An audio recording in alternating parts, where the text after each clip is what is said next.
أشهد أن لا إله إلا الله وحده لا شريك له وأشهد أن محمدا عبده ورسوله أما بعد فأعوذ بالله من الشيطان الرجيم بسم الله الرحمن الرحيم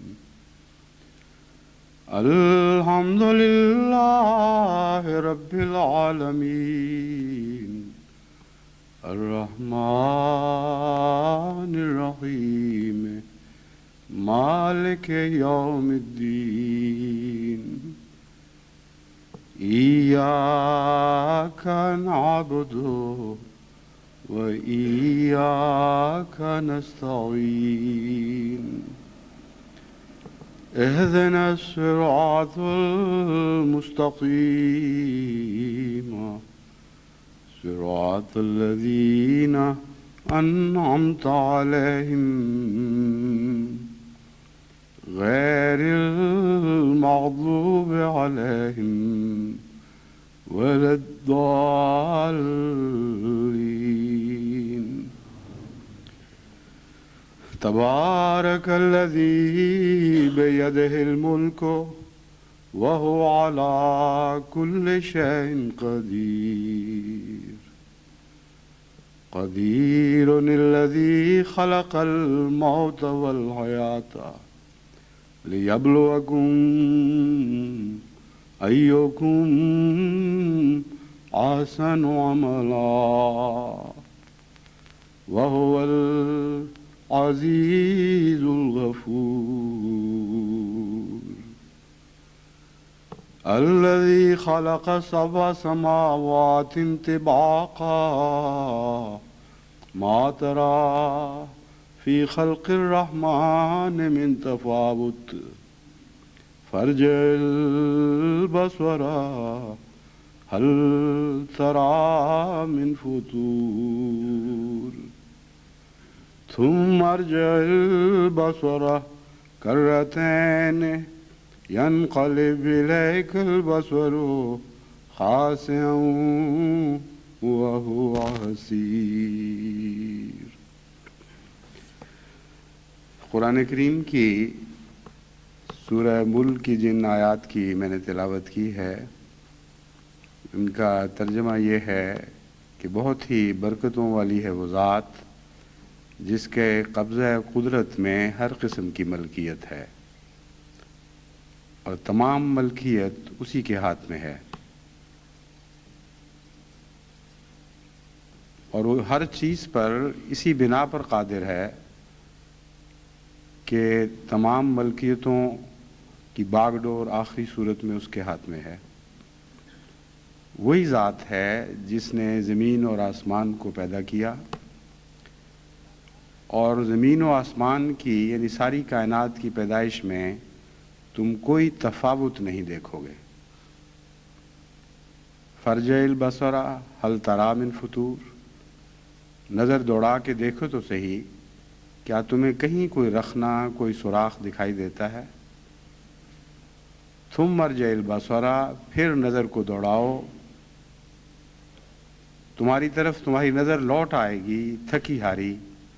لیکن خدا کی عظیم ترین کائنات میں تم کہیں کوئی رخنا کوئی سوراخ نہیں دیکھو گے۔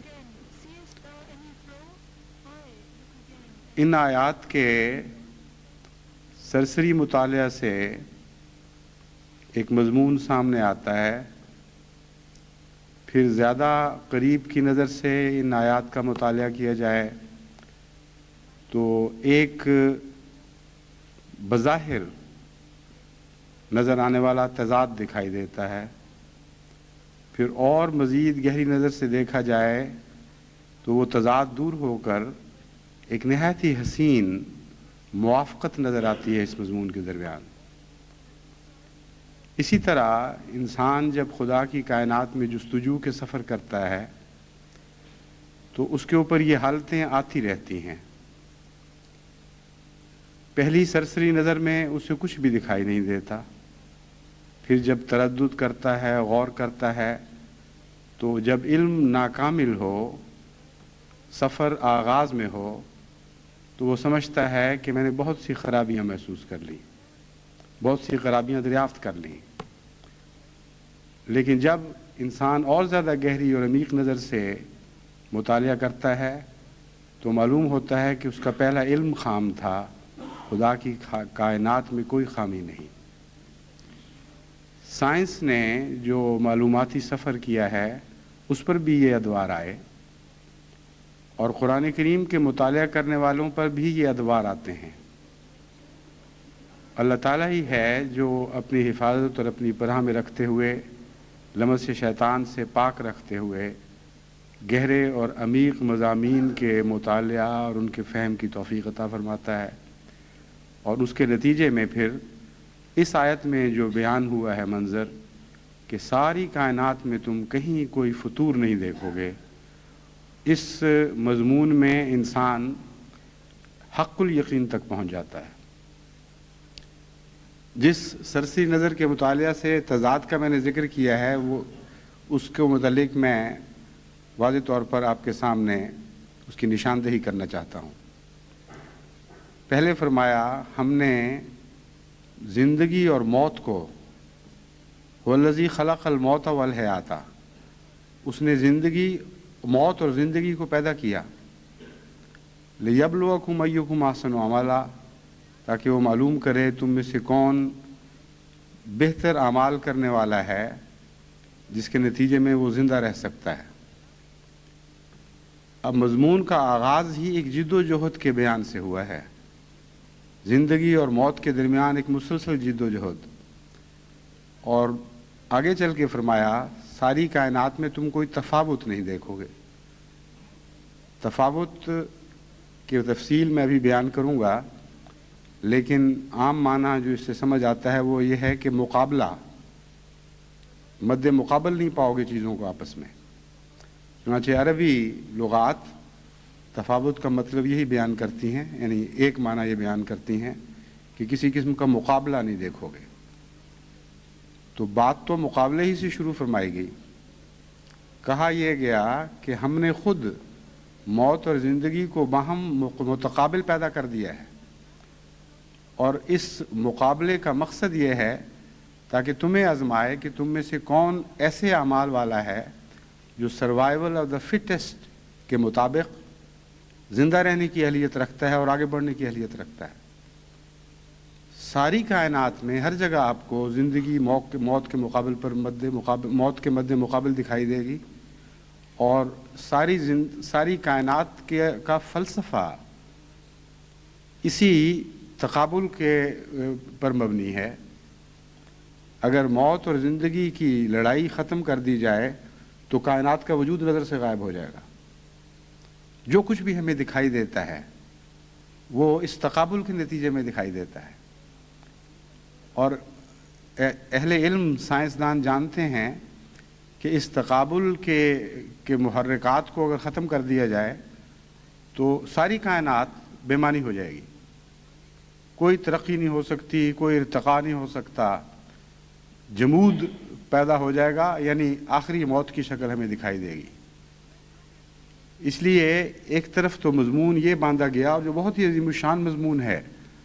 کہ ساری کائنات کا فلسفہ حیات یا فلسفہ وجود یہ ہے کہ تم موت اور زندگی کو باہم متقابل دیکھتے ہو، اور اس مقابلے کے نتیجے میں ہم تمہیں آزماتے ہیں،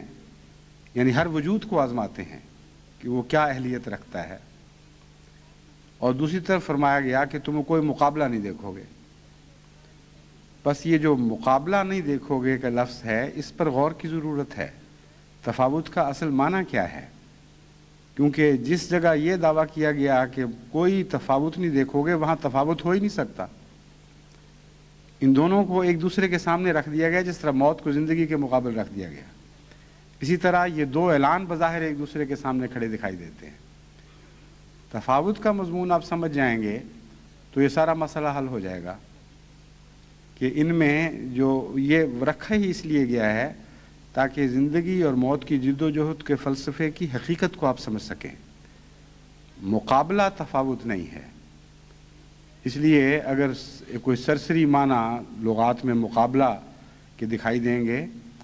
تو وہ اس پر پوری طرح صادق نہیں آتے۔ یہ باب مفاعلہ سے ہے تقابل، اور تفاوت بھی باب مفاعلہ ہے، اور اس کا مادہ فوت ہے۔ فوت ہونا آپ سب جانتے ہیں، موت کے معنوں میں استعمال کیا جاتا ہے۔ فاتح کا جو اصل عربی معنی ہے وہ یہ ہے کہ کوئی چیز ہاتھ سے کھوئی جائے، اور دوسرا معنی یہ ہے کہ اپنے مقام سے ہٹ جائے، اپنے منصب سے ہٹ جائے۔ بس فاتح کے لفظ کے اندر اس مسئلے کا حل ہے۔ وہ مقابلہ جس کا تفاوت میں ذکر کیا گیا ہے، اس سے مراد یہ ہے فلسفہ حیات سے ہٹ کر مقابلہ، اپنے منصب سے ہٹ کر مقابلہ۔ جن چیزوں کی خاطر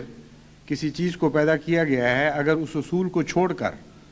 اپنی راہ سے ہٹ کر کسی اور کی راہ میں کوئی چیز دخل دیتی ہے اور وہ مقابلہ ہوتا ہے، اس کا متعلق اس کے اوپر لفظ تفاوت صادق آتا ہے۔ بس تفاوت کا معنی خالی مقابلہ کرنا بالکل غلط ہے۔ تفاوت کا معنی ہے وہ مقابلہ جو بے محل ہو، جس چیز کی خاطر کسی چیز کو پیدا کیا گیا ہے اس سے ہٹ کر جب وہ کسی دوسری چیز سے ٹکراتی ہے، اس کو تفاوت کہتے ہیں۔ ان معنوں میں آپ ہر مشین کے کل پرزوں پر غور کریں۔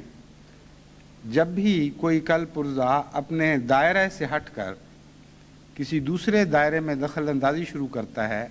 وہیں فطور پیدا ہو جاتا ہے۔ تو فرمایا فطور یعنی فساد کی جڑ اپنے اپنے منصب سے ہٹ کر کسی دوسرے کے منصب میں دخل اندازی ہے۔ اور چونکہ خدا کی ساری کائنات میں کہیں کوئی فطور نہیں دیکھو گے، کہیں کوئی تفاوت نہیں دیکھو گے، اس لیے تمہیں کہیں فطور بھی نظر نہیں آئے گا۔ فطور اس حادثاتی موت کو کہتے ہیں، یعنی اگر ہم کائنات کی اصطلاح میں بات کریں تو اسے حادثاتی موت قرار دیا جا سکتا ہے۔ چنانچہ تفاوت کے لفظ میں یہ مزید حسن قابل غور ہے کہ ایک فوت کا دوسرے فوت سے مقابلہ۔ فاتح اس چیز پر اطلاق پاتا ہے جو اپنی جگہ سے ہٹ جائے۔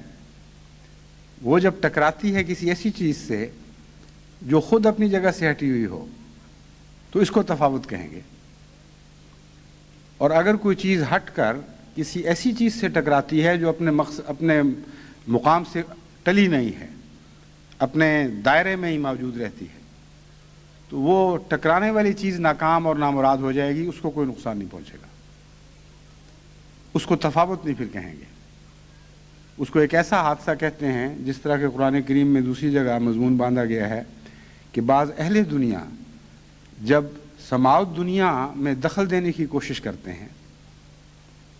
تو اس کے لیے تفاوت کا لفظ استعمال نہیں فرمایا، فرمایا ایک ناجائز کوشش ہے جس کا ان کو حق نہیں ہے، اس کے نتیجے میں شہاب ثاقب ان کی پیروی کرتے ہیں اور آسمان کی طرف سے شعلے ان پر نازل کیے جاتے ہیں جو ان کو ہلاک کر دیتے ہیں، لیکن آسمان کو کوئی نقصان نہیں پہنچ سکتے، تو نقصان نہیں پہنچا سکتے۔ تو جو چیز اپنے مدار پر قائم ہے وہ کسی دوسری چیز سے ٹکرا نہیں سکتی جو اپنے مدار پر قائم ہو۔ جو چیز اپنے مدار پر قائم ہے اس سے اگر کوئی چیز ٹکراتی ہے اور مدار پر قائم رہنے والی چیز اپنے منصب سے نہیں ہٹتی تو قرآن کریم کے فلسفے کے مطابق اس کو کوئی نقصان نہیں ہے، اور ٹکرانے والی چیز کو نقصان ہوگا۔ لیکن اگر ایک چیز مدار سے ہٹتی ہے، منصب کو چھوڑ دیتی ہے، اور اس کے مقابل پر دوسری چیز بھی اپنے منصب کو چھوڑ دیتی ہے اور مقام سے ہٹ جاتی ہے، پھر جو ٹکراؤ ہے اس کا نام قرآنی اصطلاح میں تفاوت ہے۔ اور چونکہ فاتح کا فوت ہونے کا مطلب ہی موت ہے، اس لیے جب منصب سے ہٹ گئے تو موت خود بخود واقع ہو گئی، گویا دو موتوں کے درمیان تصادم ہے۔ اور جب دو موتیں متصادم ہوں گی تو نتیجہ فطور ہی پیدا ہوگا، اور اس سے زیادہ اور کیا نکل سکتا ہے؟ عجیب حیرت انگیز کلام ہے جس کو باریک نظر سے آپ دیکھیں، اور اگر آپ تفاوت تلاش کرنے کی کوشش کریں اور فطور تلاش کرنے کی کوشش کریں تو لازماً آپ کی نظر تھکی ہوئی واپس لوٹ آئے گی، اور قرآن کریم کی کائنات میں بھی آپ کو کوئی تفاوت اور کوئی فطور دکھائی نہیں دے گا۔ اس فلسفے میں جو فلسفہ وجود ہے، تمام دنیا کے نظام یا نظاموں کی حفاظت کا راز بیان فرما دیا گیا ہے، خواہ معاشرتی نظام ہو، خواہ اقتصادی نظام ہو، خواہ مذہبی نظام ہو، کسی نوع کا سیاسی نظام ہو، کسی نوع کا بھی نظام ہو، اس میں اگر منتظمین یہ نگرانی کریں کہ تفاوت نہیں ہونے دیں گے اور اس نظام کے کل پرزے اس بات کے اوپر قائم ہو جائیں کہ ہم اپنے مدار سے کبھی نہیں ہٹیں گے، تو پھر کوئی فطور دکھائی نہیں دے گا۔ ورنہ بظاہر چھوٹی چھوٹی باتیں آپ کو دکھائی دیتی ہیں، جب بھی مدار سے ہٹا جائے گا اور مد مقابل بھی مدار سے ہٹ جائے گا، یعنی اپنے مقرر کردہ راہوں سے، اپنے مقرر کردہ منصب سے کوئی چیز ہٹ جاتی ہے تو اس کے مقابل پر دوسری چیز کہتی ہے اچھا پھر ہم بھی ہٹتے ہیں۔ اس ٹکراؤ کا نام دو موتوں کی ٹکر ہے، اور اس کا نتیجہ فتنہ اور فساد ہے، مزید موتوں کا پیدا ہونا ہے۔ نظام جماعت کی حفاظت کے لیے بھی یہ انتہائی ضروری ہے، اور ہمارے معاشرے کی حفاظت کے لیے بھی یہ نہایت ضروری ہے کہ ہم قرآن کریم کی ان آیات میں بیان فرمودہ بنیادی سبق پر غور کریں اور اس کو مضبوطی سے پکڑ لیں۔ آج کل کئی ایسے مسائل میرے پیش نظر ہیں جن کے متعلق میں سمجھتا ہوں کہ اگلی صدی میں جماعت کے داخل ہونے سے پہلے ان کی نوعیت کو، ان کی ماہیت کو خوب کھول کر آپ کے سامنے بیان کر دیا جائے، تاکہ خدا کے حضور میں بری الذمہ ہو جاؤں کہ ان امور کے متعلق جن کے متعلق قومی زندگی کے لیے رہنمائی ضروری ہے اور لمبی زندگی کے لیے رہنمائی ضروری ہے، جہاں تک مجھے توفیق ملی میں نے آپ کی رہنمائی کی۔ شمالی امریکہ کے دورے میں 2 خطبات میں نے اس موضوع پر دیے تھے کہ بہت سے فساد انفیریورٹی کمپلیکس یعنی احساس کمتری کے نتیجے میں پیدا ہوتے ہیں، اور بعض صورتوں میں کھول کر بیان کیا۔ چنانچہ نسلی جھگڑے، قومی تفریقیں اور فسادات جو ملکی، قومی، نسلی فرق کی بنا پر ہوں، یہ سارے بنیادی طور پر احساس کمتری کے نتیجے میں پیدا ہوتے ہیں۔ اس مضمون کو بھی ضرور پیش نظر رکھنا چاہیے، لیکن یہ جو آج مضمون میں بیان کر رہا ہوں یہ بھی انتہائی اہمیت رکھتا ہے۔ آپ کے سامنے تفصیل کے ساتھ ساری مثالیں تو پیش نہیں کی جا سکتی، لیکن 2-3 مثالیں آپ کے سامنے رکھتا ہوں، اس سے آپ کو اندازہ ہوگا کہ قرآن کریم کی ایک آیت میں کتنی عظیم الشان زندگی کے راز موجود ہیں، انفرادی زندگی کے بھی اور معاشرتی زندگی کے بھی، اجتماعی زندگی کے بھی۔ اور ایک عام آیت سمجھ کر آپ سرسری طور پر مطالعہ کر کے آگے گزر جاتے ہیں، لیکن یہ نہیں جانتے کہ کتنا عظیم خزانہ یہاں دفن ہے۔ اس لیے جماعت کے نظام کی حفاظت کے لیے اور اسلامی معاشرے کی حفاظت کے لیے اس اصول کو جو ان آیات میں بیان ہوا ہے خوب اچھی طرح ذہن نشین کر لیجئے اور اس پر مضبوطی سے ہاتھ ڈال دیں، کیونکہ اس کے بغیر ہماری زندگی یعنی قومی زندگی کی کوئی ضمانت نہیں دی جا سکتی۔ ایک جگہ ایک واقعہ ہوتا ہے، مثلا ایک برائی کسی جماعت کے سامنے آتی ہے، اگر منتظمین جماعت اس برائی کے متعلق پر غور کرتے ہوئے پہلے اپنی حیثیت کی تعیین کریں کہ ہمارا منصب کیا ہے، اور بے وجہ اس برائی سے ٹکرانے کی خاطر اپنے منصب اور اپنے دائرے سے الگ نہ ہوں، تو کوئی تفاوت آپ کو نظر نہیں آئے گا، اور اس کے نتیجے میں کوئی فطور پیدا نہیں ہوگا۔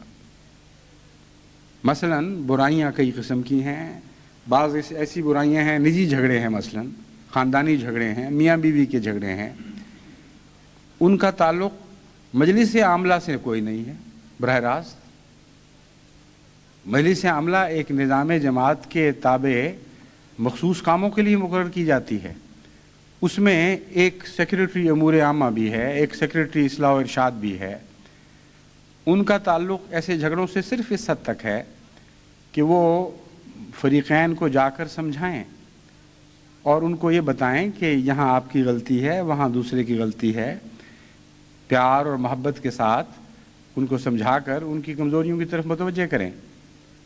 لیکن ان کا یہ کام ہرگز نہیں ہے کہ انفرادی حیثیت سے یا اجتماعی حیثیت سے قاضی بن جائیں۔ قضاء کا الگ ایک نظام موجود ہے، اور جتنے نجی جھگڑے ہیں وہ سارے اس نظام کا کام ہے کہ ان کو طے کرائے۔ جب اصلاحی کوششیں جو نصیحت کا رنگ صرف رکھتی ہیں، اور نصیحت کرنا تصادم نہیں ہے، کیونکہ قرآن کریم نے ہر شخص کو نصیحت کے اوپر مامور فرما دیا ہے، اس لیے یہ بھی سمجھ لیں اچھی طرح کہ کسی کو نصیحت کرنے کا یہ مطلب نہیں ہے کہ آپ اس سے متصادم ہو رہے ہیں۔ اس لیے اگر آپ کو کوئی نصیحت کرتا ہے تو آپ کو یہ حق نہیں ہے کہ میرے معاملات میں کیوں دخل دیتے ہو، جاؤ تم اپنے معاملے سے معاملہ رکھو۔ یہ حماقت ہے، یہ زندگی کی حقیقت کو نہ سمجھنے کے نتیجے میں جواب پیدا ہوتا ہے۔ جو آدمی نصیحت کرتا ہے وہ ٹکراتا نہیں ہے، وہ ایک مشورہ دیتا ہے، ایک بیرونی آئینہ دکھاتا ہے۔ اسی لیے حضرت اقدس محمد مصطفیٰ صلی اللہ علیہ وآلہ وسلم نے ایک مومن کو دوسرے مومن کا آئینہ قرار دے دیا۔ آئینہ اگر متصادم ہوگا تو ٹوٹ جائے گا، لیکن آئینہ اگر صحیح صورت صرف دکھا دے گا خاموشی سے اور اس کا پروپیگنڈا نہیں کرتا، کسی اور کو کسی کے چہرے کا نقص نہیں بتاتا، تو اس کا نام تصادم بہرحال نہیں ہے۔ اس لیے نصیحت کرنا ان کا کام ہے، اور جہاں معین بعض اختیارات امور عامہ کے سیکرٹری کو دیے گئے ہیں ان اختیارات کو استعمال کرنا اس کا کام ہے۔ لیکن نجی معاملات میں یا مالی اختلافات میں قاضی بن کر بیٹھ جانا اور فیصلوں کا پابند کرنے کی کوشش کرنا، اور جو ان فیصلوں پر پابندی نہ کرے ان کے خلاف شکایتیں کرنا کہ اس کو سزا ملنی چاہیے، یہ سارا محض فساد ہے۔ اگر کوئی ایسا فریق جس کے متعلق کوئی شخص مدار سے ہٹ کر کارروائی کرتا ہے، جواباً بدتمیزی اختیار نہیں کرتا، گالی گلوچ سے کام نہیں لیتا، عوام الناس میں پروپیگنڈا نہیں کرتا، بلکہ اپنے دائرہ اختیار میں رہتے ہوئے بالا منتظمین تک بات کو پہنچا دیتا ہے، تو اس کا نام تصادم نہیں ہے۔ اور اگر ایسا واقعہ ہو تو کوئی فساد آپ کو نظر نہیں آئے گا۔ جس نے غلطی کی اس کی غلطی متعلقہ افسران تک پہنچائی جاتی ہے، وہ اس کو درست کر لیتے ہیں اور کوئی ٹکراؤ کی صورت نہیں پیدا ہوتی۔ لیکن اگر ایک طرف سے بھی غلطی ہو رہی ہو، دوسری طرف سے بھی غلطی ہو رہی ہو، تو پھر یہ تفاوت بن جاتا ہے اور اس کے نتیجے میں لازماً فتور پیدا ہوتا ہے۔ اس لیے یک طرفہ غلطی بھی بری چیز ہے، اس کے نتیجے میں بھی نقصان پہنچ سکتے ہیں، لیکن نظام تباہ نہیں ہوا کرتے۔ اگر ٹکراؤ والی غلطی پیدا ہو جائے تو نظام تباہ ہو جایا کرتے ہیں۔ مشین کے کل پرزوں پر آپ غور کریں دوبارہ، ایک پرزہ اپنی ذات میں خراب ہو جاتا ہے، موٹر کو اس سے بھی نقصان پہنچتا ہے، لیکن ایک پرزہ دوسرے پرزے کی راہ میں اٹکتا ہے، اس کا نقصان اس سے بہت زیادہ شدید نوعیت کا ہوتا ہے، اس سے دھماکہ پیدا ہوتا ہے، اس سے تصادم پیدا ہوتا ہے۔ اس لیے تفاوت کے مضمون کو پیش نظر رکھتے ہوئے پہلی نصیحت تو میری یہ ہے کہ اپنے مدار کو بہرحال نہ چھوڑیں۔ اگر آپ اپنے مدار کو چھوڑیں گے تو بڑا بھاری احتمال موجود ہے کہ دنیا کے چونکہ عوام الناس اکثر ان مضامین کو نہیں سمجھتے، اس لیے آپ کے چھوڑنے کے نتیجے میں کوئی دوسرا بھی اپنے مدار کو چھوڑ دے گا، اور جب وہ اپنے منصب سے ہٹ کر آپ سے ٹکرائے گا تو اس کے نتیجے میں آپ دونوں کی بھی ہلاکت ہے اور نظام جماعت کو بھی شدید نقصان پہنچنے کا خطرہ ہے۔ پہلی مثال کی طرف واپس آتے ہوئے مزید میں اس پر روشنی ڈالتا ہوں۔ میاں بیوی کا جھگڑا ہوتا ہے، مجلس عاملہ اس کے اوپر بیٹھ جاتی ہے غور کرنے، اور خود ہی فیصلے کرتی ہے، اور فیصلے صرف اس لحاظ سے نہیں کہ وہ نجی جھگڑے سے متعلق فیصلے ہوں کہ ان کو کیسے سلجھایا جائے، افتاء کا اختیار بھی اپنے ہاتھ میں لے لیتی، یک طرفہ باتیں سنتی ہے، پھر ایک فریق کو موقع دیے بغیر قضاء کا کام اس طرح کرتی ہے کہ قضاء کے بھی منافی ہے وہ، یعنی قضاء کے ادنیٰ تقاضے بھی پورے نہیں کرتی، دوسرے فریق کو بلاتی نہیں ہے، ان کو پوری طرح موقع نہیں دیتی، حالانکہ اس کو اول تو اس طرح قاضی بننے کا حق ہی کوئی نہیں بنیادی طور پر۔ قاضی بن جاتی ہے مجلس عاملہ، قاضی پھر ٹیڑھا اور لنگڑا، کیونکہ قاضی بنانے کے لیے مقرر نہیں کیا گیا، اس لیے وہ صلاحیتیں موجود نہیں ہیں اس میں جو قاضی میں ہونی چاہیے۔ پھر اسی پہ اکتفا نہیں کرتی، قضاء کے دوران بہت سے ایسے معاملات ہیں جن میں فتوے چاہیے، اور ایک متقی قاضی، خدا کا خوف رکھنے والا، جب کسی معاملے میں نہیں جانتا کہ قرآن کا یا سنت کا کیا واضح حکم موجود ہے، تو وہ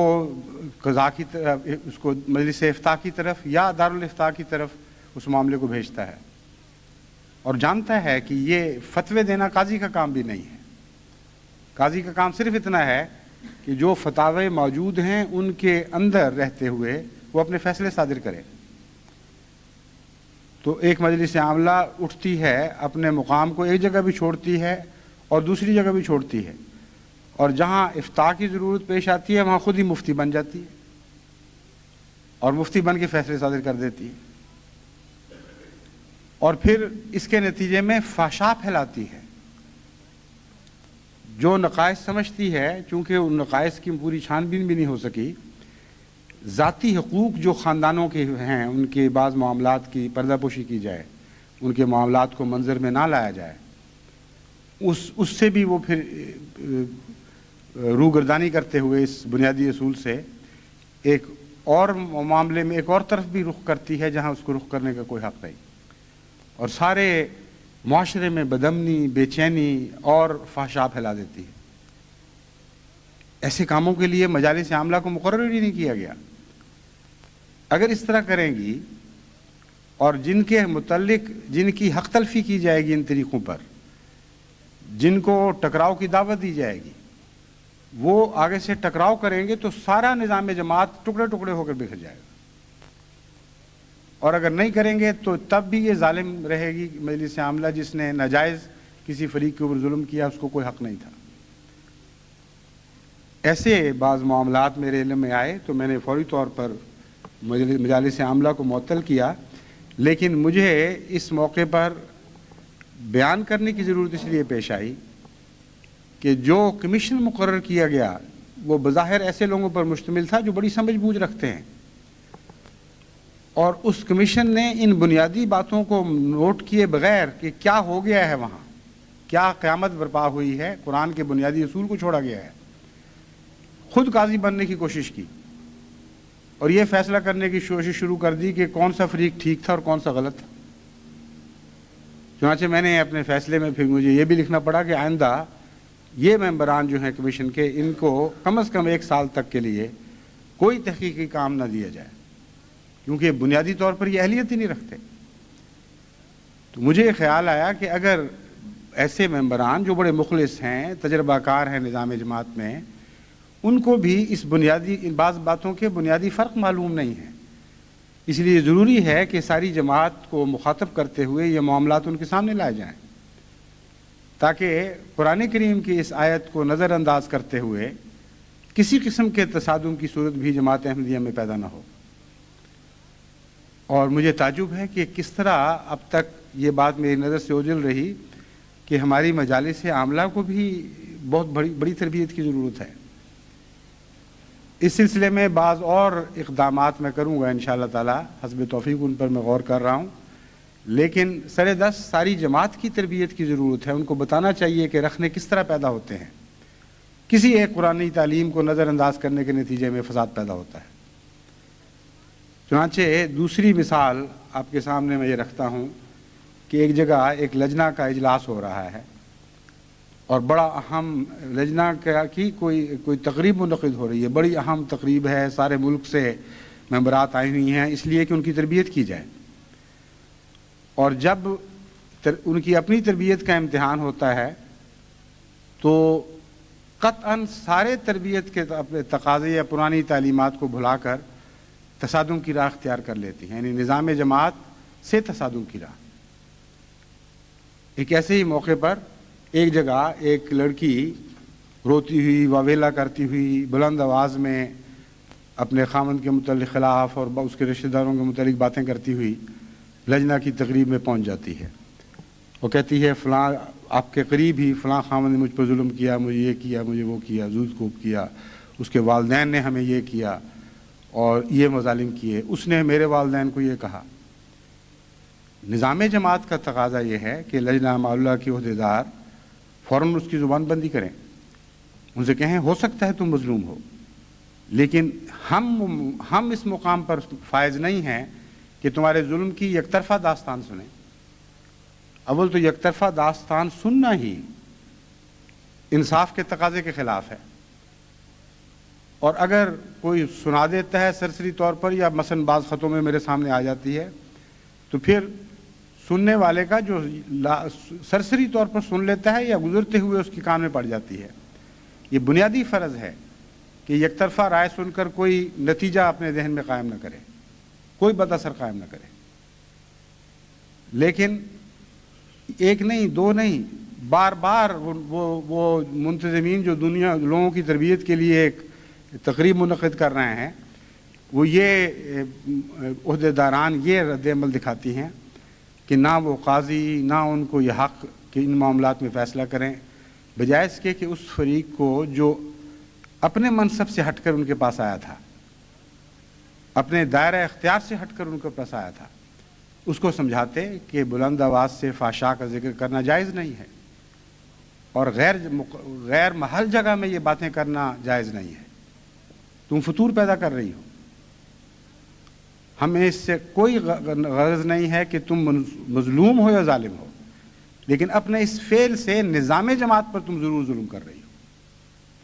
اس لیے تم قاضی کے پاس رجوع کرو یا امور عامہ کے پاس جاؤ تاکہ ابتدائی معاملے جو امور عامہ طے کیا کرتی ہے، شعبہ امور عامہ طے کیا کرتا ہے، وہ طے کریں، یا اصلاح و ارشاد کے پاس جاؤ یا امیر کے پاس پہنچو، ان کو کہو تم میرے باپ کی جگہ ہو، تم سارے نظام کے امیر مقرر کیے گئے ہو، تمہارے دائرے میں ایک واقعہ ہو رہا ہے، تحقیقات کرواؤ، یا تو سمجھانے کی کوشش کرو، اور اگر نہیں سمجھ سکتا تو پھر ہمیں بتاؤ کہ ہمیں کیسی کارروائی کرنی چاہیے تاکہ معاملہ فہمی ہو سکے۔ اس لجنہ کے عہدیداروں کو یہ بھی خیال نہیں آتا کہ قرآن کریم جو وہ بار بار پڑھتی ہیں اور اکثر ان میں سے ترجمہ بھی جانتی ہیں عہدیداروں میں سے، اس میں لکھا ہوا ہے کہ جب نجی جھگڑے ہوں تو فریق من اہلہ و فریق من اہلہا، یہ دو فریق مقرر ہوں، ایک اہل مرد کے اہل سے اور ایک عورت کے اہل سے، جو حکم ہوں، ان میں فیصلہ کرنے کی طاقت ہو، خدا تعالیٰ نے ان کو حکمت عطا فرمائی ہو، ان کو چنو، وہ آپس میں بیٹھیں اور معاملے طے کریں، اور اگر وہ نہیں ہو سکتے تو پھر قضاء کا رستہ کھلا ہے ہر شخص کے لیے۔ یہ کرنے کی بجائے اس قدر چسکا اٹھایا ان باتوں میں کہ سارا نظام وہاں درم برم ہو گیا، وہ اجلاس ملتوی ہو گئے، وہ گھیرے پڑ گئے اس لڑکی کے ارد گرد، اور سارے اکٹھے ہو گئے جلسے کی باتیں سننے کی بجائے، تقریریں سننے کی بجائے، وہ سارے محفل لگ گئی اور باتیں شروع ہو گئی،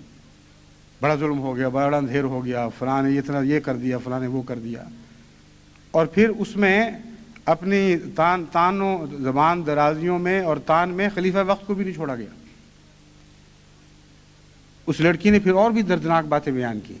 کہ میرے والدین سے یک طرفہ باتیں سن کر خلیفہ وقت نے بائیکاٹ کر دیا، ان کی باتیں ان کی طرف متوجہ نہیں ہوتا، اس لیے کہ اس کے ارد گرد دو تین حاشی مواشی ایسے ہیں جو یک طرفہ باتیں اس کے کانوں میں ڈالتے ہیں۔ اس وقت بھی کسی کو خدا کا خوف نہیں آیا کہ اب حملہ ایسی جگہ کیا جا رہا ہے جہاں حد سے زیادہ تصادم ہے، دنیا نے سماج دنیا پہ حملہ کر دیا، جیسے اسی قسم کا واقعہ ہے یا اس سے بڑھ کر نوعیت کا ہے، اور کسی کو خیال نہیں آتا. اور دو قسم کے مزاج کے لوگ ایک ہی بات کہتے ہیں،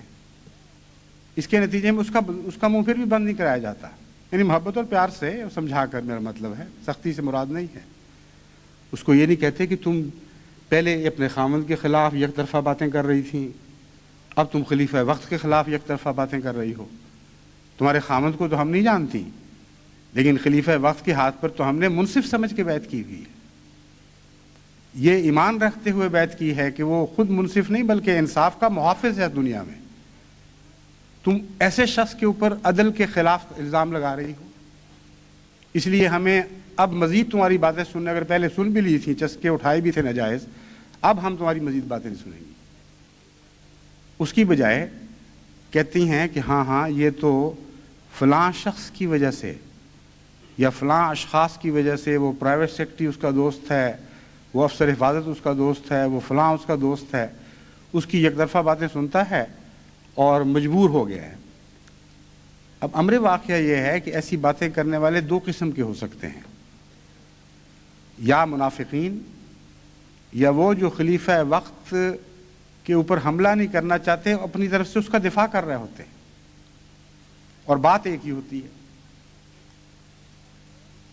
قرآن کریم نے اس مضمون کو بھی بیان فرما دیا ہے. نہ صرف یہ فرمایا کہ تفاوت نہیں دیکھو گے خدا کی کائنات میں،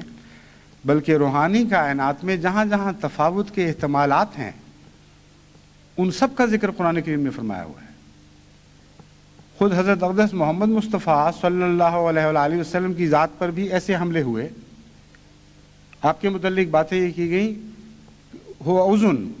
کہ وہ تو کان ہے مجسم، یعنی لوگوں کی باتیں سنتا ہے اور مان جاتا ہے، اس کے نتیجے میں بعض دوسرے لوگوں کے خلاف فیصلے کر دیتا ہے، نعوذ باللہ من ذالک، یا ان سے متنفر ہو جاتا ہے، ان سے پیچھے ہٹ جاتا ہے. قرآن کریم نے اس کا بہت پیارا جواب دیا ہے. فرمایا اذن خیر لکم، کان تو ہے لیکن صرف بھلائی کا کان ہے، برائی کا کان نہیں ہے. جب بری باتیں کسی سے سنتا ہے تمہارے متعلق تو تم پر حسن ظن رکھتا ہے اور یک طرفہ فیصلے نہیں کرتا. جب اچھی باتیں سنتا ہے تو قبول کر لیتا ہے، کیونکہ وہ تم سے پیار کرتا ہے، تمہارے اوپر حسن ظن رکھتا ہے. اس لیے کان بے شک کہو، لیکن خیر کا کان کہو، بھلائی کا کان کہو. یہی آن حضرت صلی اللہ علیہ وآلہ وسلم کے اتباع میں آپ کے سب غلاموں کی کوشش ہونی چاہیے اور ہوتی ہے. خلفائے وقت کے لیے بھی یہی وہ سنت ہے جس کی پر وہ عمل کی پیروی کرتے ہیں. اس لیے یہ بھی جواب کسی نے نہیں دیا کہ اذن خیر لکم، تمہارے لیے بھلائی کا کان تو ہو سکتا ہے، ہم برائی کے کان کے طور پر اس کو تسلیم نہیں کر سکتے. بلکہ اپنی طرف سے یہ دفاع پیش کیا کہ ہاں ہے تو کان، لیکن کان بیچارے کا کیا قصور؟ وہ تو اس زبان کا قصور ہے جس نے پاگلوں والی جھوٹی لغو باتیں اس تک پہنچائی. جیسا کہ میں نے بیان کیا، ایسی باتیں کرنے والے دو قسم کے ہو سکتے ہیں. میں حسن ظنی رکھتا ہوں لجنا پر، اور میں سمجھتا ہوں کہ انہوں نے اپنی طرف سے میرا دفاع کیا ہے، اپنی طرف سے مجھے معذور قرار دیا ہے. لیکن منافق بھی تو اسی طرح حملے کرتے ہیں. حضرت صلی اللہ علیہ وآلہ وسلم کا اعتماد اٹھانے کے لیے بھی اسی قسم کی باتیں کی گئی تھیں، اور وہ لازماً منافقین تھے. اب بھی معاشرے میں جب خلیفہ وقت پر حملہ کیا جاتا ہے یا پہلے جب بھی کیا گیا، ہمیشہ اس طرح کیا جاتا ہے کہ اس کے اوپر ایک الزام کو تسلیم کر کے اس کی ایک وجہ جواز بیان کی جاتی ہے. فلاں صاحب جو ہیں وہ تو فلاں کی باتوں، خلیفہ وقت فلاں کی باتوں میں آ گئے. قادیان میں مجھے یاد ہے بچپن میں بڑے بڑے فتنے پیدا ہوئے، اور فتنہ پردازوں نے آغاز ہمیشہ نظارت امور عامہ پر یا نظارت اصلاح و ارشاد پر یا نظارت تعلیم پر حملے کے ذریعے کیا، اور کہا کہ خلیفہ وقت کو تو پتہ ہی نہیں، اس کے سامنے جھوٹی فائلیں پیش کی گئی ہیں. یا قضاء پر حملہ کیا اور کہا کہ قضاء نے دیکھو کتنا ظلم کیا ہے کہ خلیفہ وقت کے سامنے غلط معاملات پیش کر کے ان سے غلط فیصلے لے لیے. تو قرآن کریم نے تو ہمیشہ کے لیے یہ بات پیش کر کے آپ کی رہنمائی فرما دی تھی، آپ کی آنکھیں کھول دی تھی، آپ کے کان کھول دیے تھے. بتا دیا تھا کہ اس طرح حملے ہوا کرتے ہیں، ان حملوں سے باخبر رہو، اور جو تمہارا منصب نہیں ہے اس منصب سے ہٹ کر تم نے کوئی بات نہیں سننی، نہ کوئی بات کرنی ہے۔ چنانچہ اگر آپ منصب میں رہیں اور اپنے دائرے میں رہیں تو پھر کوئی فطور پیدا نہیں ہو سکتا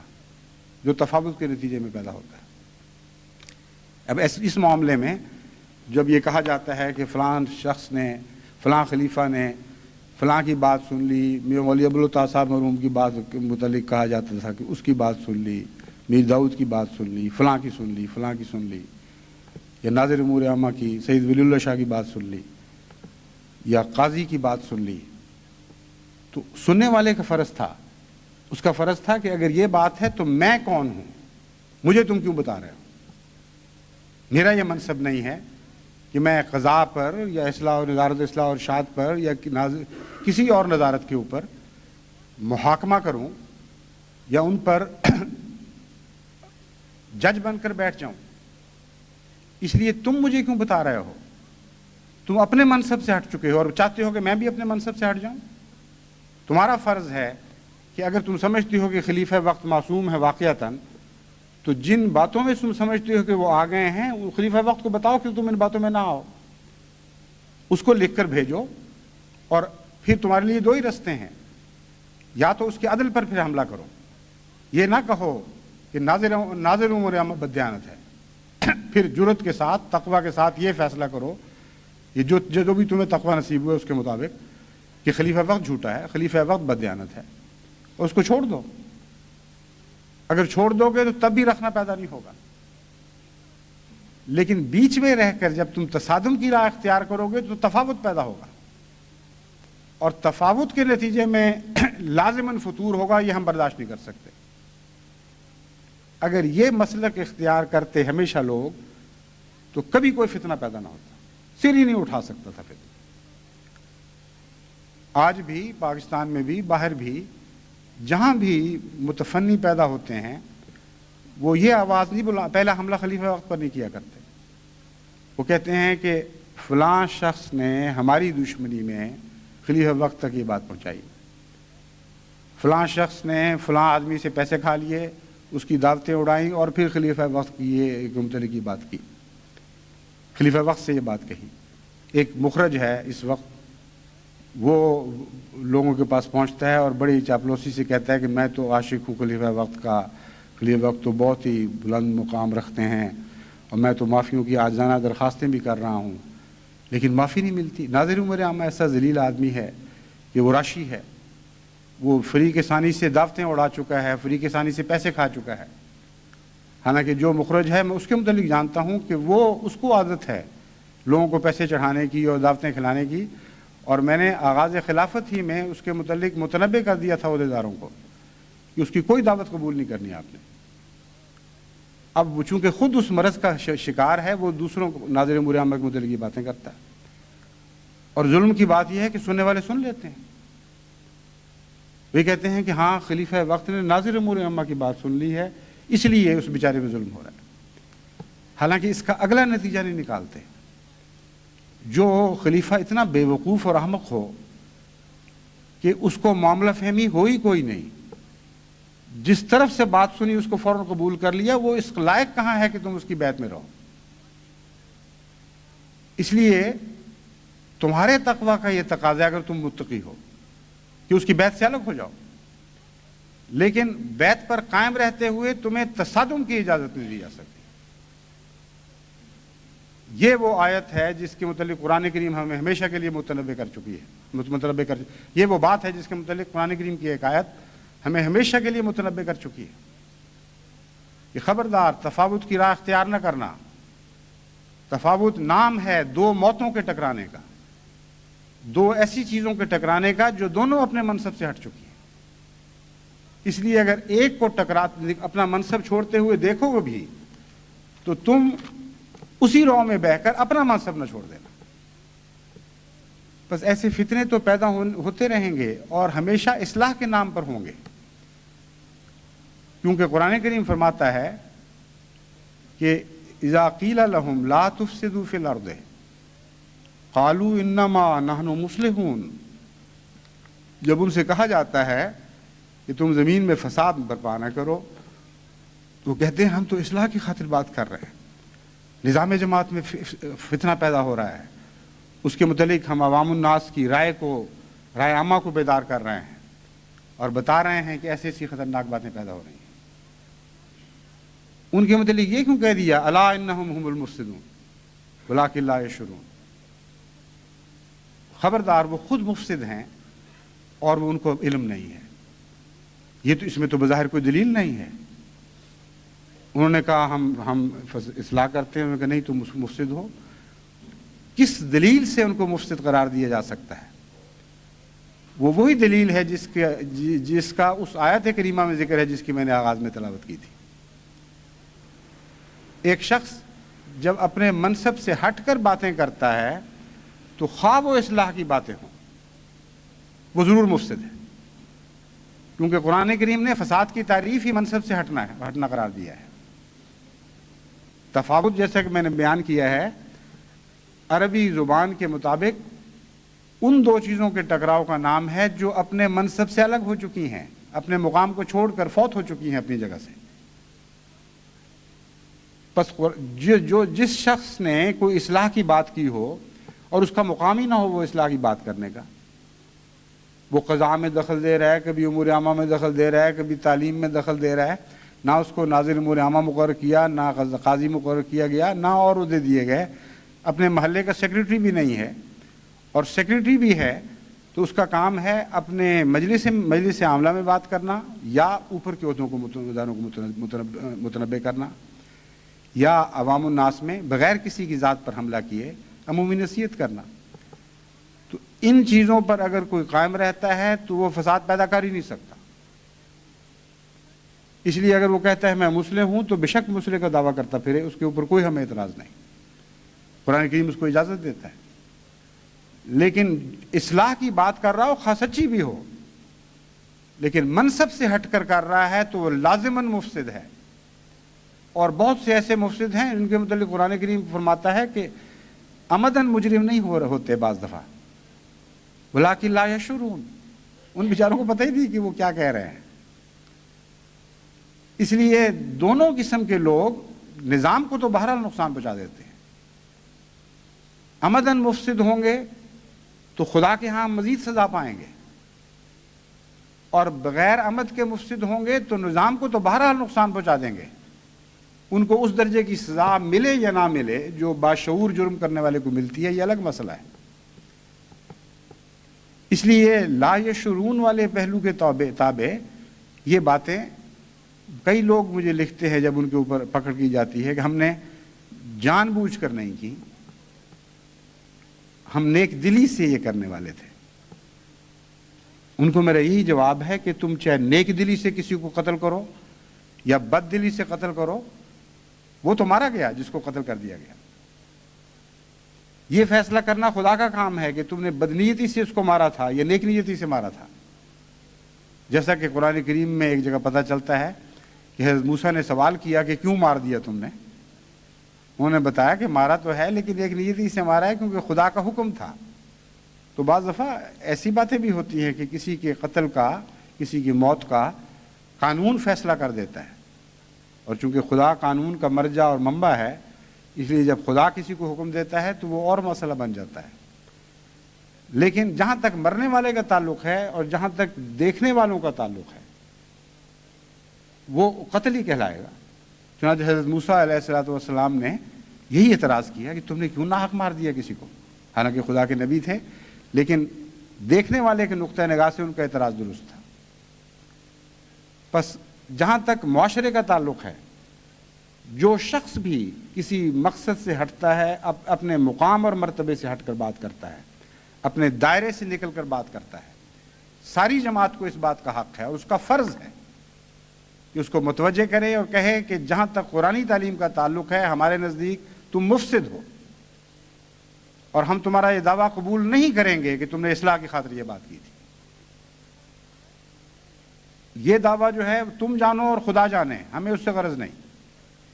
لیکن جو تم کام کر رہے ہو اس کے نتیجے میں جماعت میں فتنہ اور فساد پیدا ہوگا۔ پھر انفرادی طور پر بعض فحشا پھیلانے والے ہیں، ایک جگہ سے دوسری جگہ پہنچتے ہیں اور کہتے ہیں فلاں بد کردار ہے اور فلاں بد کردار ہے، اور ظلم کی بات یہ ہے کہ لوگ ان کی باتوں کو سن لیتے ہیں سوائے ایک صورت کے، اور کسی صورت میں یہ بات سننا جائز نہیں۔ سننے والے کا منہ بند کرنا ضروری ہے اس موقع پر، اور کہنا ضروری ہے کہ قرآن کریم نے اس بات کی تمہیں اجازت نہیں دی، اور قرآنی اصطلاح میں تم جھوٹے ہو کیونکہ تم غلط جگہ بات کر رہے ہو، اور جو بات کر رہے ہو اس کے گواہ تمہارے پاس نہیں ہیں۔ اگر گواہ ہیں تو پھر بھی ہمارے پاس بات نہ کرو، پھر تمہیں چاہیے کہ نظام جماعت کے پاس جاؤ، جو لوگ مقرر ہیں اس بات پر ان سے بات کرو۔ یہ بات سننا کسی کے لیے جائز ہی نہیں ہے، کیونکہ اسی سے آگے فحشا پھیلتی ہے، سوائے ایک صورت کے کہ وہ ایک مریض کے متعلق نظام جماعت کو مطلع کرنے کی خاطر اس کی بات سنتا ہے، تاکہ اس کو پتہ لگ جائے، نظام جماعت کو معلوم ہو جائے کہ ایک بیماری کا گڑھ ہے جو وائرس کا شکار ہے اور جگہ جگہ پھر رہا ہے اور اس وائرس کو پھیلا رہا ہے۔ جس طرح بعض مریض ہیں جو بیماریاں پھیلاتے ہیں، ان کے متعلق بر وقت اطلاع کر دی جاتی ہے، بعض بولے کتے پھر رہے ہوتے ہیں، اس سے ان کے کاٹنے سے پاگل پن ہو جاتا ہے، جن کو کاٹتے ہیں وہ پاگل ہو جاتے ہیں، ان کے متعلق اطلاع کرنا تو فرض ہے۔ اس لیے اگر کوئی اطلاع کی خاطر کسی کی بات کو سن کر غور سے کیا کہتا ہے اور اچھی طرح ذہن نشین کر کے تاکہ اس کی طرف غلط بات منسوب نہ کرے، پھر وہ بات نظام جماعت تک پہنچائے، تو یہ سننا ناجائز نہیں ہے، لیکن شرط یہ ہے کہ بلا کم اوقات اس بات کو پھر ضرور نظام جماعت تک پہنچائے، اس کے بغیر اس کو کوئی حق نہیں ہے۔ تو جتنے فحشا پھیلتے ہیں، جتنے اعتماد اٹھتے ہیں نظام جماعت سے، جتنے فساد پیدا ہوتے ہیں، ان کے نتیجے میں آپ کی زندگی کا ہر اجتماعی شعبہ متاثر ہو جاتا ہے۔ کسی اجتماعی شعبے کی حفاظت کی یقین دہانی نہیں کی جا سکتی، اوپر سے نیچے تک آپ دشمن کے سامنے اپنے سینگے ننگے کر کے کھڑے ہیں گویا کہ، اور اس کے لیے قرآن کریم نے آپ کو جو ڈھال دی تھی اس کو چھوڑ بیٹھے ہیں، اور وہ ڈھال اسی آیت میں بیان فرمائی گئی ہے۔ ہر جماعت احمدیہ کے ممبر کا فرض ہے، اس نے لمبے سفر کرنے ہیں، بھی اپنے معاشرے اپنے نظام کی حفاظت کرنی ہے، کیونکہ یہ جماعت 100 سال کے لیے تو نہیں تھی، ابھی تو ہمیں اپنے اعلیٰ تر مقصد کو حاصل کرنے میں، یعنی دین محمد مصطفیٰ صلی اللہ علیہ وآلہ وسلم کو تمام ادیان پر غالب کرنے میں بڑا وقت درکار ہے۔ اس وقت سے پہلے اگر آپ ان قدروں سے ہٹ جائیں گے، ان بنیادی اصولوں سے ہٹ جائیں گے جن کے ہٹنے کی قرآن کریم کسی قیمت پر اجازت نہیں دیتا، جن کے متعلق کھول کر بیان کر رہا ہے کہ ایک ذرہ بھی تم ان مناسب سے ہٹو گے تو تمہارا اس کا نتیجہ لازماً موت ہے اور فساد ہے، وہ بے نظمی ہے، کچھ بھی تمہارے پاس باقی نہیں رہے۔ اتنی واضح نصیحت کے باوجود اگر آپ بار بار ان باتوں کو نظر انداز کریں گے، بار بار نصیحت کو سنیں گے اور پھر بھی فحشا کو اپنے اندر پھیلنے دیں گے چسکوں کی خاطر، یا عورتوں اور مردوں کے جھگڑوں کو اپنے کانوں کے چسکوں کی خاطر سنیں گے، تو آپ قومی مجرم ہیں۔ نیت بھلائی کی ہے یا نہیں یہ میں نہیں جانتا، لیکن قومی مجرم ضرور ہیں۔ اس لیے ساری دنیا کے احمدیوں کو اس بات میں متنبہ ہو جانا چاہیے، جو اختیار ان کو دیا گیا ہے اس سے انہوں نے نہیں ہٹنا۔ جو اختیار قرآن کریم نے بنی نوع انسان کو دیے ہیں اس سے اگر وہ ہٹتے ہیں تو پھر آپ نہ ہٹیں اور ان کو یک طرفہ ٹکرانے والا سمجھ لیں، لیکن آپ نے اپنے مقام کو چھوڑ کر ان کی طرف مائل نہیں ہونا۔ اگر یہ ہوگا تو جیسا کہ میں نے بیان کیا، تفاوت پھر نہیں ہوگا۔ پھر اگر آپ سے کوئی یک طرفہ ٹکراتا ہے، اپنے منصب کو چھوڑتا ہے اور جماعتی نظام پر حملہ کرتا ہے، تو خدا نے وعدہ کیا ہے کہ اس نے اس کے لیے شعلہ بردار مقرر فرما رکھے، اسے جہنم تک پہنچا کے چھوڑیں گے، اس کو ضرور ناکام اور نامراد کر کے دکھائیں گے۔ اس لیے آپ کو کیا خطرہ ہے کہ آپ اٹھتے ہیں اور اس سے متصادم ہونے کے لیے اپنی راہیں چھوڑ دیتے ہیں، اپنے رستوں سے ہٹ جاتے ہیں۔ ان امور پر کئی دفعہ میں خطبات دے چکا ہوں، لیکن پھر بار بار یہ باتیں سامنے آتی ہیں کیونکہ لوگ سمجھتے ہیں معمولی باتیں ہیں، کیا فرق پڑا اگر ہم نے چسکے سے فلاں کی بات سن لی، ساتھ ساتھ اپنی دانست میں خلیفہ وقت کی حفاظت بھی کر لی، کہہ دیا کہ ہاں ہاں کسی کی باتوں میں آ گیا ہوگا، خود تو اپنی ذات میں شریف آدمی لگتا ہے، خود تو جھوٹا اور غیر منصف نظر نہیں آتا، اس لیے ضرور باتوں میں آیا ہوگا، یعنی غیر منصف بھی قرار دے دیا اور بیوقوف بھی ساتھ ہی قرار دے دیا۔ اچھا دفاع کیا خلیفہ وقت کا، یعنی پہلے نے تو صرف ظالم کہا تھا، آپ نے کہا ہاں ظالم صرف نہیں ہے، احمق بھی بڑا سخت ہے، اور اس کو عادت ہے چغلیوں کی بھی، ایک طرفہ باتیں سنتا ہے اور فیصلے دیتا چلا جاتا ہے۔ تو حسن ظنی میں کہتا ہوں کہ آپ نے اپنی طرف سے دفاع کیا، لیکن یہ کیا دفاع ہے؟ اس کے متعلق تو یہ مصرع غالب کا آپ پر صادق آتا ہے کہ ہوئے تم دوست جس کے، دشمن اس کا آسمان کیوں ہو۔ اگر ایسے ہی دفاع کرنے ہیں آپ نے خلافت کے، یہی عزم تھے آپ کے جب آپ نے عہد کیے تھے کہ ہم قیامت تک اپنی نسلوں کو بھی یہ یاد دلاتے رہیں گے، تم نے خلافت احمدیہ کی حفاظت کر دی اور اس کے لیے ہر چیز کی قربانی کے لیے تیار رہو گے۔ اگر یہی عہد سے آپ کی مراد ہے تو یہ عہد مجھے نہیں چاہیے، خلافت احمدیہ کو یہ عہد نہیں چاہیے، کیونکہ اس قسم کی حفاظت نقصان پہنچانے والی ہے، فائدہ پہنچانے والی نہیں ہے۔ لیکن صرف ایک خلافت کا معاملہ نہیں ہے، سارے نظام اسلام کا معاملہ ہے، تمام اسلامی قدروں کا معاملہ ہے۔ ہم تو دور کے مسافر ہیں، ایک صدی کا ہمارا سفر نہیں ہے، سینکڑوں سال تک اور خدا کرے ہزاروں سال تک ہم اسلام کی امانت کو حفاظت کے ساتھ نسلاً بعد نسلیں دوسروں تک منتقل کرتے چلے جائیں۔ اس اہم مقصد کے لیے آپ کو پوری طرح ہتھیار بند تو ہونا چاہیے۔ ان معاملوں میں کیوں بار بار آپ شیطان کے حملوں کے لیے اپنے سینوں کو پیش کرتے ہیں جن میں قرآن کریم نے کھول کھول کر آپ کو بیان فرما دیا ہے کہ ان اصولوں سے ہٹو گے تو موت کے سوا تمہارا کوئی مقدر نہیں ہے۔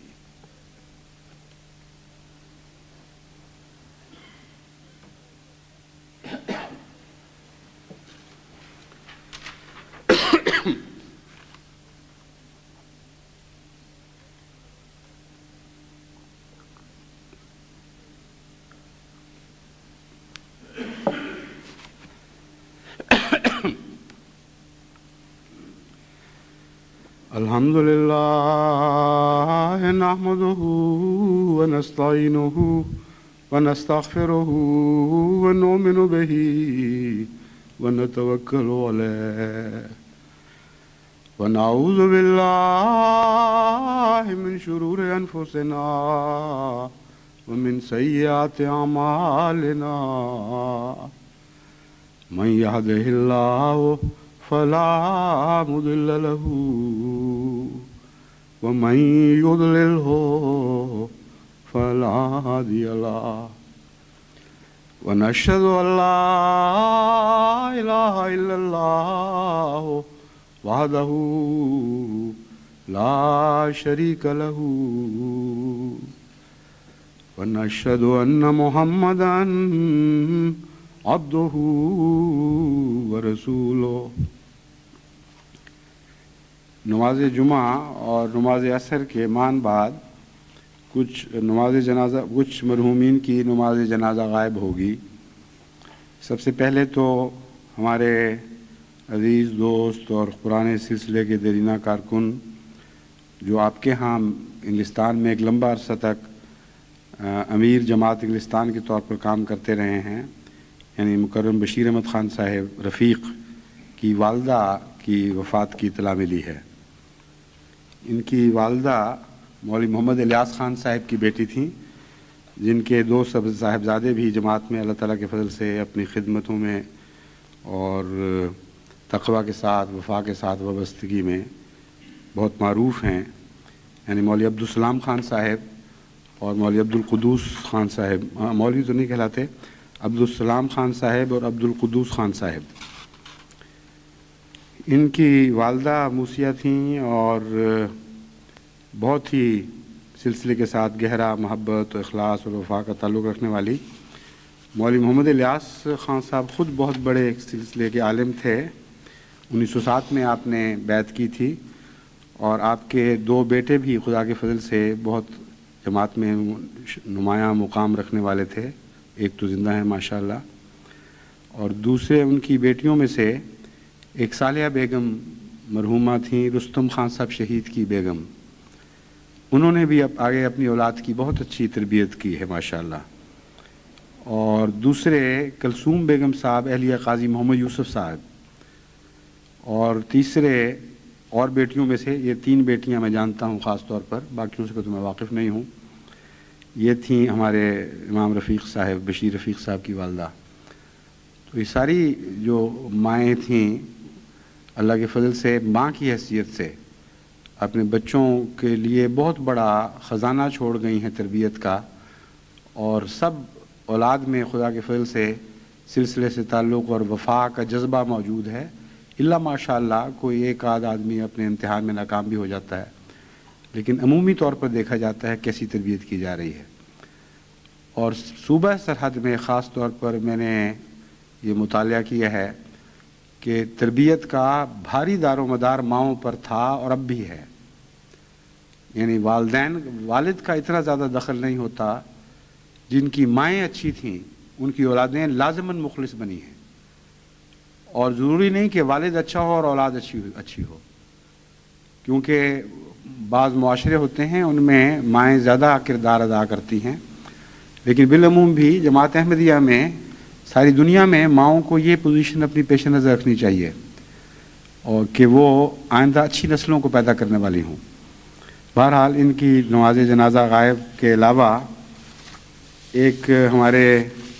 بہت ہی پرانے دوست اور مخلص فدائی احمدی کارکن سلسلہ واقف زندگی مولوی محمد صدیق صاحب ننگلی کی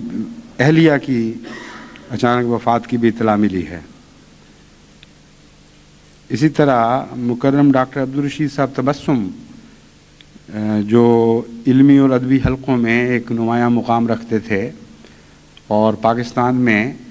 احمدیت کے شدید مخالفت کے دور میں بھی ان کی ادبی علمی کوششوں کو اس حد تک بھی سراہا گیا کہ حکومت پاکستان ان کو انعام دینے پر یوں کہنا چاہیے کہ مجبور ہو گئی، یعنی ان کو نظر انداز نہیں کر سکتی تھی. اور کافی انہوں نے ادبی علمی حلقوں میں مقام پیدا کیا تھا. ان کی بھی اچانک وفات کی اطلاع ملی ہے. پھر مکرم ابراہیم صاحب نکروما جو افریقہ غانا سے تعلق رکھتے تھے، ہمارے ایک مخلص احمدی دوست کے خسر تھے، اس حد تک مجھے علم ہے صرف، لیکن ان دوست نے جن کے خسر تھے انہوں نے ان کی نماز جنازہ کی درخواست کی ہے. تو انشاءاللہ نماز جمعہ اور عصر کے بعد یہ جنازے پڑھے جائیں گے. عباد اللہ رحمکم اللہ، ان اللہ یامر بالعدل والاحسان وایتاء ذی القربى وینہی عن الفحشاء والمنکر والبغی یعظکم لعلکم تذکرون. اذکروا اللہ یذکرکم وادعوہ یستجب لکم وَلَذِكْرُ اللَّهِ أَكْبَرُ.